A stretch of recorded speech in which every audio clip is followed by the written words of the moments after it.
smile on my face. May not go my way, still got my faith, so I'll be okay. I'll be okay, I'll be okay.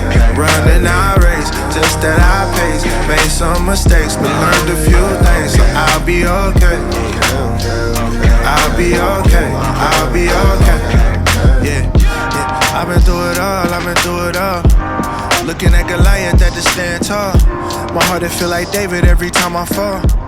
What's up, family? Homie Bigg Vic, we back in here with another video. Listen, I got a quick question for you guys. A lot of you guys that are in here right now in the business, you're making money, you're doing your thing. Even if you are brand new, if you're brand new in this business, I got a question and I want you guys to answer down in the comment section. Question is, what is the biggest sacrifice that you've made chasing success in the trucking industry? And to follow that up, was it worth it? What's the biggest sacrifice you've made chasing success in the trucking industry, and was it worth it? Drop it down below in the comments. So let's go ahead and jump into this video. I want to talk about something. I seen something like a conversation in the threads of my one of my videos, and it kind of bounces back to where, you know how you're looking at the business, you're looking at, you know, possibly starting your trucking business, and you know, you're going through comments, you're reading what people are saying in comments. It's similar to what you find in Facebook groups. So you'll see someone that didn't have the best experience in their trucking business, but then someone comes right behind them that's having great success. Their business is prosperous. You know, they're doing the things to make their business work. When things are going sideways, they pivot. They understand how to pivot and move accordingly to keep the money flowing in their business. Not everyone has that mentality, and not everyone is able to just make a pivot and still keep the company flowing. Something goes left, most people are like, oh man, this thing is not working anymore. That happens a lot, not just in this industry, but it happens in probably every industry. So you kind of have to be prepared, prepare yourself for that if something goes left. That's why you don't really focus on just one source of freight in this business. If we're talking about Amazon, from day one, you guys have heard me say, you know, don't rely on just that. If you're dealing with brokers, if you're dealing with direct shipper freight, if you have an Amazon Relay account, I'm always telling you guys, mix it up, move multiple things, because like it's true. If your score ever gets jammed up with Amazon Relay, you're probably not going to see the best paying loads on that load board. If you're in a bad area, that score getting jammed up, your odds of booking better paying loads using that platform is going to decrease. So a lot of the best paying stuff is literally based off of your performance score. It made me think about this because I saw a comment and someone, shout out to Jimmy Conway. Shout out to you, Jimmy. I did see this thread y'all had going on in here. And I said, yeah, I'm going to talk about that because I seen this thread and Jimmy posted a comment. Jimmy said that he said that I should post the screenshots of the trash loads and payouts on Relay. This will give ignorant people a better feel for what they may be encountering if they are willing to quit their jobs and go into the box truck space. Number one, I wouldn't recommend no one just quitting their job and just going into just running Amazon solely. Number one, if you got a brand new authority, you cannot just run Amazon. You gotta do some things that first 6 months, because you got to have 180-day authority, right? That's the first thing. He says, I do agree that Amazon to Amazon loads are a lot easier and sweeter than postal loads. Definitely a fact. All of it is trash though, with the exception of Prime Week and maybe 3 weeks of the holiday peak season. Not worth it in 2025, in my opinion, but that's just me. And so shout out to BHFH11. He responded back. He said, that's your opinion. I do Amazon and make pretty decent money. 10 to 12,000 a month with one truck and me driving, which is way more than I made as an employee at my job. And my expenses are pretty low compared to most others. I think it depends on what your insurance is and how much your truck costs you monthly. If you have high expenses, you will probably have the opinion you have.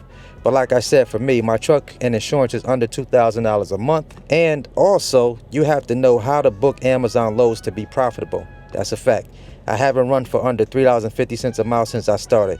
Most loads I take are well over $4 a mile. Big difference. Big difference. Big difference in how you book that freight with Amazon. If you're just dependent off the loads off Amazon's load board and that's all you're picking, and if you're in a bad market on top of that, you probably are booking loads that are not paying the best. You would definitely have that type of opinion if you're in the area where you get in the bottom of the barrel loads off of their load board. There is a strategic way to move Amazon relay freight. Jimmy comes back and says, well, how many miles loaded and how many miles deadhead per month? You're talking to someone that has access to Amazon relay with the A+ score still, even though I'm not currently running it. You're not running. You got an A+ score. You're not even running Amazon. My man comes back. I'm 23 miles from the warehouse I pick up at, and I run all local where I finish within 20 miles of where I park my truck. Remember, I tell you guys, Amazon is about strategy. Amazon is about studying their load board. It's all about studying their load board. Of course, you're gonna deadhead running Amazon. There's no way around that. I'm in the Northeast. Amazon isn't for everyone, I get that. But if you know what you're doing, you can make good money. I've been saying this for 4.5 years. Jimmy says, hey, my yard is less than 20 miles from the nearest Amazon facility, and there's at least 8 to 10 more facilities nearby to pull Amazon loads from. Like I said, in my opinion, from running Amazon for years, is that it's only worth running during peak and a few instances when weather is involved or holidays. You'll be chasing the score like a dog chases his tail and getting treated like an employee, all while running around in the middle of the night for peanuts off peak. Makes 0 sense in 2025. In my opinion, I respect yours though. If I was new and I was looking at it, me looking at that initial comment would have made me say, well, Amazon must not be good. They must not pay that well. Amazon's gonna be a matter of opinion. I know guys running 20 trucks with Amazon, box trucks. I know guys running 10 box trucks with Amazon. I know guys that are just owner operators that are just running themselves with Amazon. You guys heard me say numerous times, find the markets where they're paying the most money at. If you're in a bad market, that is the opinion that you would probably have if you're in a bad market, where their load board mimics what is usually paying off of the spot market loads like DAT, and the other load boards that have in markets where the freight is paying less money to move a load. And so if you're in one of those markets that's not very favorable to freight, you will have that type of opinion.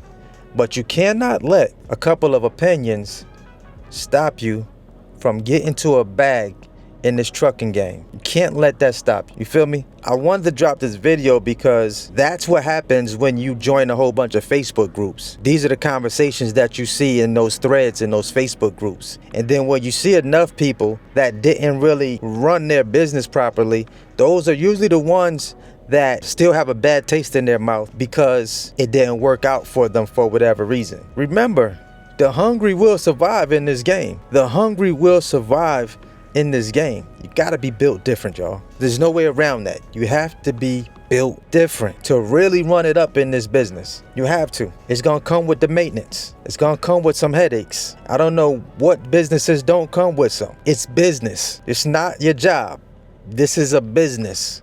It's gonna come with some things. Even if you rent it. I was talking to someone who was renting. I was on a call with my group. The fees that they were paying for that rental pretty much was paying for the cost of the maintenance. You might not be experiencing the maintenance driving the rental, but you're pretty much paying for it in advance. You're just not feeling it if something goes wrong. You call in the rental company and they're coming out to fix, either fix the problem or give you another truck. But you're paying for it in that mileage that they're charging you. That's maintenance. You're paying for it. You just don't own your own vehicle.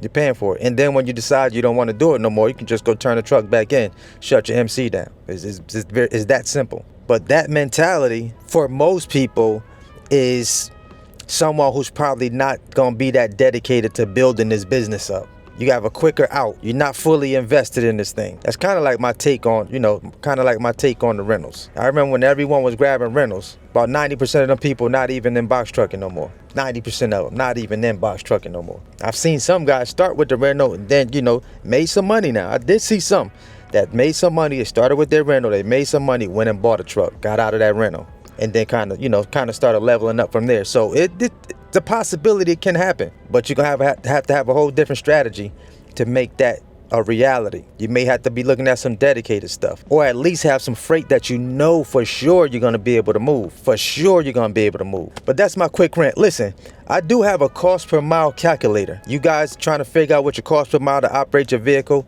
I got my own cost per mile calculator. I'm gonna drop the link down below in the description of this video. You guys can use it. It's free. You can download that. Start knowing what your numbers are. Your numbers need to make sense. Your cost per mile to move your vehicle needs to make sense when you do all your numbers. Find out what your numbers are.